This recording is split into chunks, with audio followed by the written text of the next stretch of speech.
Everyone, कैसे हैं आप सब। आई होप कि आप सब अच्छे होंगे, खुश होंगे। और आज आप देख रहे हैं कि मैं कपड़े धुल रही हूँ। तो मशीन जो है मेरी, वॉशिंग मशीन ख़राब हो गई है। तो अब जब तक ये ठीक नहीं होती तब तक तो हाथ से कपड़े धुलने ही पड़ेंगे। और आदतें जो होती हैं हमारी ख़राब हो जाती हैं जितने ज़्यादा हमें सुविधाएँ मिलने लगती हैं। पहले तो सब लोग हाथ से ही धुलते थे कपड़े और बहुत अच्छे से धुलते थे। लेकिन जैसे जैसे हमारे लिए मशीनरी काम करने लगी, हमारे हाथ पांव भी ख़राब होने लगे। और अब दिक्कत भी होती है बहुत ज़्यादा।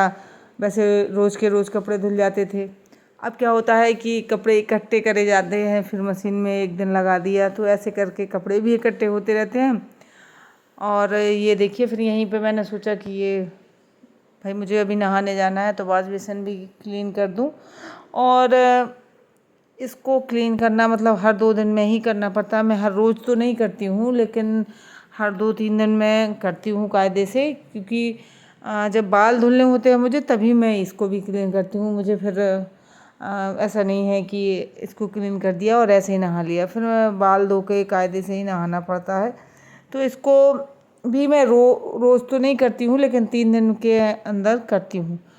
और यहाँ ये यहाँ पे लगा हुआ है, तो यहाँ पे ऊपर है जाल। तो यहाँ से जैसे हवा चलती है ना, ये देखिए आंधी आ गई। तो इस आंधी में मेरा ये वॉश बेसिन वाला एरिया जो है बहुत ज़्यादा गंदा हो जाता है। धूल मिट्टी ऊपर से जाल से आ जाती है, जबकि जाल को ढका हुआ भी है फिर भी आ जाती है। और यहाँ पे मैंने ये नेट लगाई हुई थी पेड़ों की सुरक्षा के लिए कि शेड एरिया में रहेंगे, थोड़ा सा इतना ज़्यादा धूप नहीं लगेगी। क्योंकि ये टूट गई है और बहुत बुरी हालत हुई है इसकी।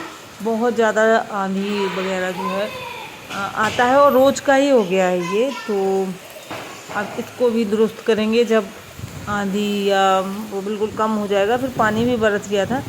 तो आप ये भी देख लीजिएगा, जिस दिन आप अच्छे से साफ़ सफाई करेंगे उस दिन आ जाएगी आंधी, तो दोबारा से गंदा हो जाएगा। और जिस दिन आप नहीं करेंगे उस दिन आ जाएंगे आपके यहाँ मेहमान। तो कोई फ़ायदा नहीं होता है साफ़ सफाई का जबकि मेहमानों को तो घर गंदा ही मिलेगा। कोशिश चाहे आप जितनी भी कर लें। फिर आ गई थी यहाँ पे कुछ सब्जियाँ, तो सब्जियाँ मैं रखने लगी। शाम का टाइम है और तो सब्जियाँ रखने के बाद बच्चों का मन था कि कुछ मतलब उनको रात में रोटी नहीं खानी थी, तो उन लोगों ने कहा कि कुछ ऐसा बना दो। और बच्चों को ज़्यादातर रोटियां पसंद आती ही नहीं हैं, उनको तो बस ऐसे ही ऊट पटांग की चीज़ें अच्छी लगती हैं। तो फिर मैंने बनाया इनके लिए। तो बने रहिएगा वीडियो में, ये ज़रूर देखिएगा कि मैंने क्या बनाया और कैसा बना। क्योंकि यूट्यूब पे मैंने तो आज तक जो भी उस पर देख के बनाया है, मेरा तो बिल्कुल भी नहीं बना है। देख सकते हैं आप, इतना बुरा हाल हो गया किचन का। और उसके बाद हालत ये हुई कि कुछ भी नहीं बना था और मुझे सारा फेंकना पड़ा था बिल्कुल से। ये देखिए, मैं अप्पे बना रही थी, मसाला अप्पे। मैंने देखे थे कि इस तरीके से बना सकते हैं, लेकिन वो लोग पता नहीं क्या छुपाते हैं, क्या बताते हैं। तो बिल्कुल सेम उसी मेथड से बनाया था मैंने, जो भी उन्होंने बताया था। उसके बाद भी मेरे तो नहीं बने और इतनी बुरी हालत हुई कि मतलब क्या ही बताएं। आप खुद ही देख सकते हैं कि क्या हालत हुई है। ना तो ये पलट रहे हैं, ना ही इनमें मतलब नीचे से जल रहे हैं, और ये इनको पलटा भी नहीं जा रहा है। क्योंकि ये जब हमने इसको डाला था इस बैटर को, तो बिल्कुल थिक था, वो बिल्कुल गाढ़ा बैटर था। और जैसे ही हमने इसमें चढ़ाया और ढका, थोड़ी देर बाद ये पानी पानी सा हो गया। तो मैंने अगर आप भी इस तरीके का, आपका भी मन करता है ना कभी कभार कि क्योंकि देखने में तो बहुत अच्छा लगता है, यूट्यूब पे बहुत आसानी से बन जाता है। उसके पीछे की जो मेहनत होती है वो तो लोग दिखाते नहीं है, सिर्फ डायरेक्ट उन्होंने ऐसे दिखाया कि ऐसे। हमारा भी मन कर जाता है और फिर हम बन जाते हैं उल्लू।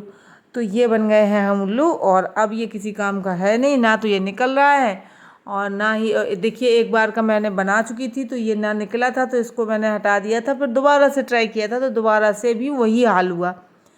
तो ये होता है हमारा मतलब देखा देखी वाला काम।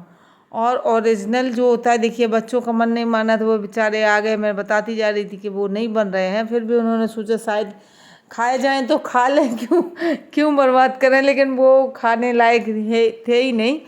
और इसके बाद देखिए मैंने बस अलग कर देंगे हम, और फिर इसके बाद मैं आपको बताऊंगी कि ये किस तरीके से, जैसे हमारा नॉर्मल जैसे हम करते आते हैं ना अपने पारंपरिक तरीके से, जिस तरीके से हम अपने घर पर बनते हुए देखते हैं वही तरीका बेटर होता है और वही हमेशा काम भी आता है। मैंने तो आज तक जितना भी इसको देख के ट्राई किया ना, यही हाल हुआ है।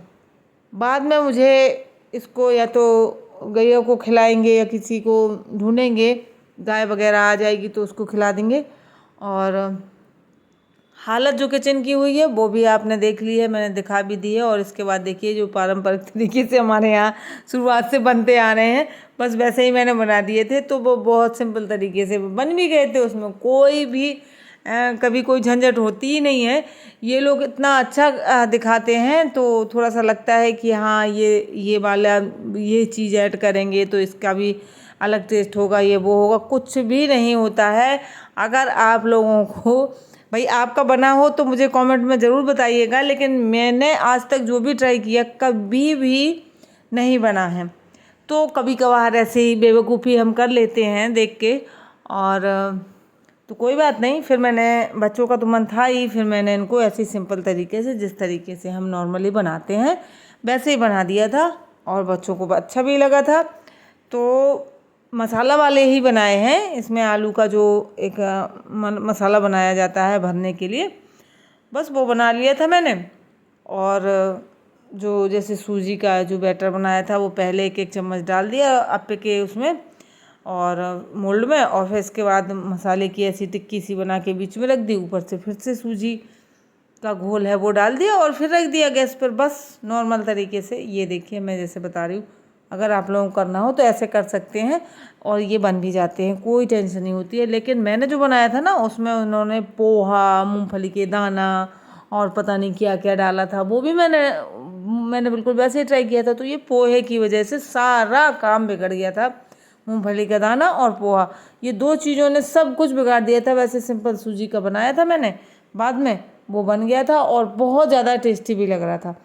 तो इस तरीके से चाहें तो आप बना सकते हैं। मैं तो कभी सलाह नहीं दूंगी कि यूट्यूब से देख के कोई भी चीज़ बनाए।